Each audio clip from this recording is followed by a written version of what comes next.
एबे एबे सामना के आसला गोटे बहुत बड़ खुशी खबर। फेर थरे ओडिशावासी मान लगी प्रधानमंत्री श्री नरेंद्र मोदी कले बड़ घोषणा। मोदी को ग्यारंटी रे जदि ओडिशा रे पदम फूल जितला ताले ई सब सुविधार लाभ उठे पारे ओडिशावासी।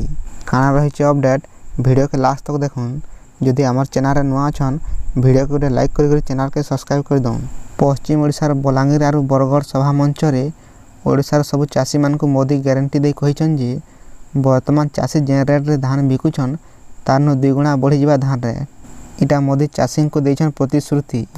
इहादे वर्तमान ओडिशा रे धान रो रेट 2100 केते गुड अछि 2200 धरुन, किंतु इथर इता के बढ़े करी क्विंटाल प्रति 3100 टंका रे धान बिकी पारबे चाषी माने। तार संग मोदी इटा भी कहिछन 48 घंटा भितर डीबीटी जरिया रे चाषी माने पाइबे धानर टंका आर मंडी रे कटनी छटनी रु मुक्ति पाबे चाषी माने।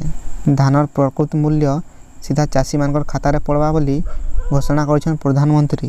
ई कथाटा केते दूर सत ओडिशा रे बीजेपी सरकार आसले जना पड़वा। सब चाषी भाई माने चिंता करुन आर आपनकर मूल्यवान भोट के गुटे भल कैंडिडेट के दउन। का हला जे बोले आमर लागि जे भल काम करवा सेता के ही आमे भोट देमा। देखुन भोट पाक पाक सब दल इटा करमु सेटा करमु बोलुथुसन। बीजेडी भी आसले इटा कर देमि सेटा कर देमि बोलबा, साडे कांग्रेस भी आसले इटा कर देमि सेटा कर देमि बोलबा। सेतिले आपण बुझी विचारी करी आपनकर मूल्यवान भोट के भल कैंडिडेट के गुटे देउन।